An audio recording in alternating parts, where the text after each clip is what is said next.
As we continue, I'll call this my first transistor radio.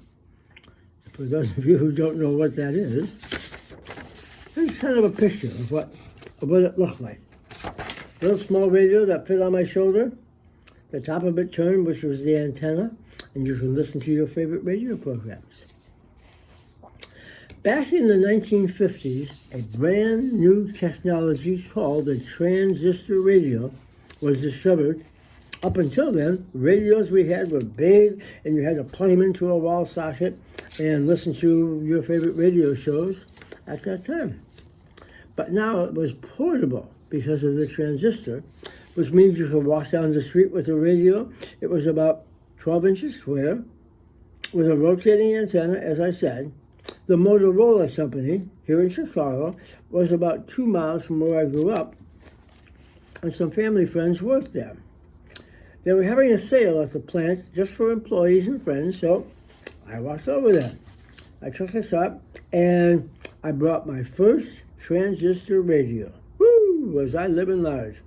I don't remember how much it cost, probably wasn't much, but I do remember it was well worth it, because I could listen to the radio, and I loved listening to rock and roll music on the radio. With my new radio, I could walk down the street, and I could be sitting in the backseat of the family car. I could go anywhere I want and listen to rock and roll music. A short time later, they ordered a smaller transistor radio about the size of a package of cigarettes. You should excuse my example. Now I could put the radio in my pocket or under my pillow at night and listen to my favorite music. The very best part of all this was when I went to bed at night, I could play the radio and wouldn't bother anybody, and nobody really knew it. My brother Dan and I shared a room so I could go to sleep with the radio on and I would not disturb him. Now, with my small radio, I simply put it under the pillow and went to sleep.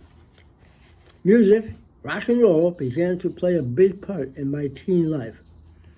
I know there were many times when my mom and dad would come in when I was asleep. They'd reach under the pillow and turn the radio off. That was heaven. Now I could listen to all the new tunes and just fall asleep. What a great invention that transistor was. Maybe that's where I got the idea that someday I would be the person playing the music on the radio, also known as the disc jockey. When I got into high school, I used my love of music with my skill at writing and did a monthly review in the school newspaper. That was my beginning of my writing career. That was fun also. There were maybe one or two local radio stations that would play rock and roll music at the time. They were AM radio stations, not FM. As it became more popular, more stations played it and played it all the time. The rock and roll disc jockey, sometimes later I would become one of those. The DJ became a reality. I decided I wanted to do more than just listen to the music. I wanted to be a part of that exciting life. So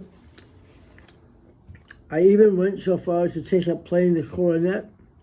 I took lessons for a couple of years, but ultimately lost interest. Wish I would have continued. Now, I had a number of really great teachers. You see, I went to Catholic school, so I was taught by nuns in grade school and priests in high school. One nun stands out even to this day. Her name, Sister Mary Etienne, which was French for Stephen. She was my 7th grade teacher. She was a very sensitive person, but also had a firm hand when she needed it. She taught me a lot about myself. I still talk to her. I did talk to her occasionally up until her passing in the 1990s. We kept in touch after I left school. She was one incredibly remarkable, dedicated lady, Sister Mary Etienne. My high school days were spent at a school called Weber High School in Chicago. It was located on the northwest side on Palmer Avenue. It was an all-boys Catholic school. It was run by an order of priests, a Polish priest, called the Resurrectionists. They were known for being very strict disciplinarians. I guess you You had to be when you were responsible for about 800 teenage boys all gathered in one place for 6 hours a day. It was a wonderful place to get a good education, although I was hard-pressed to buy that idea at the time. As a sophomore in high school, I tried out for the basketball team. Well, I was told rather quickly that I was too short and probably should give it up. My activities in high school centered on non-sports things. I enjoyed writing for the newspaper as well as music, so I wrote the Weber News music and music-related issues. The school insignia where I was at was the Red Horde Indian tribe. They were a Native American Indian tribe, a Plains Indian tribe. And they would put on their traditional Indian dances at the football games, basketball games, other events. So I joined the Red Horde team and learned a lot about Indian dance and Indian lore. We would perform at many of the games, as I said. I enjoyed the school spirit. We would be out there rooting people to cheer on. I studied Latin. Yeah, what's Latin? I studied Latin for 4 years, I guess maybe because it was a Catholic high school. And I studied French for 2 years. So I was involved in the foreign language clubs as well. As a matter of fact, in my senior year at Weber High School, in the Latin class, we could only speak in Latin, not English. I know it's a dead language, of course. I know I was involved in more in school, but I just don't remember at this point. As a student, I did well academically the first 2 years. I was on the honor roll in advanced classes in algebra, Latin, French, and chemistry. However, my last 2 years were not as strong academically.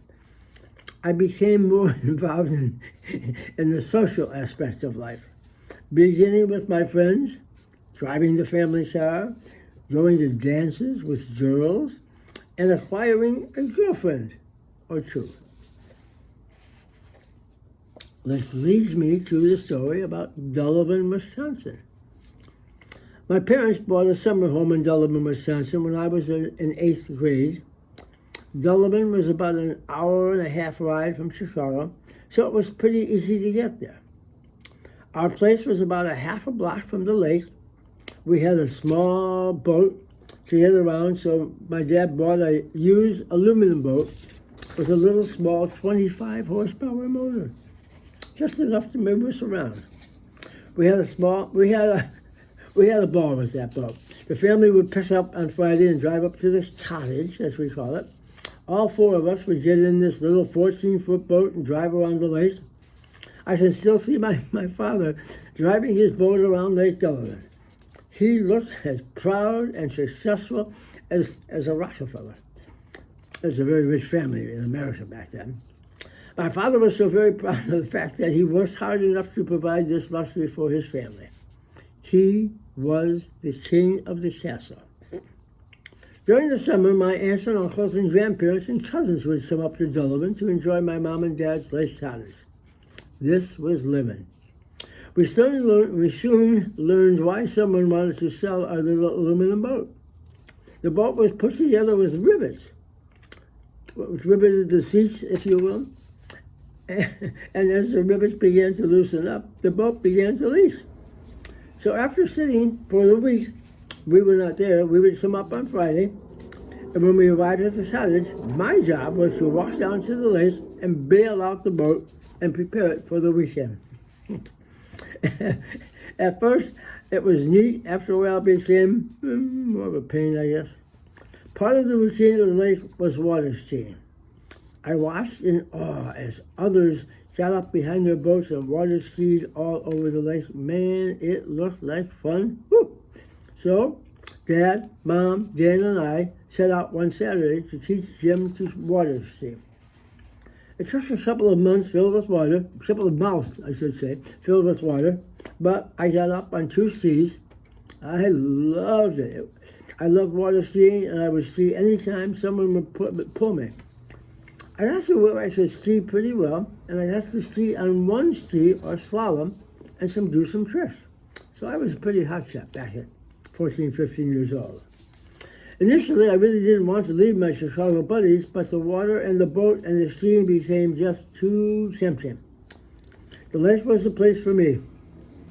After a few summers, my dad got tired of the aluminum boat and bathing, so we bought a new 16-foot red and white fiberglass boat with a 40 horsepower motor. Woo! We were moving up. This would be great for skiing. I made a number of new friends up in Delavan. I met up with a guy named Johnny Slicer, who lived on the lake but went to school in town. Through John, I got to know lots of local guys. And because I had a boat that could pull skiers, I became rather popular rather quickly. I guess I must have been somewhat responsible as a teenager. My father trusted me to handle that new boat all by myself.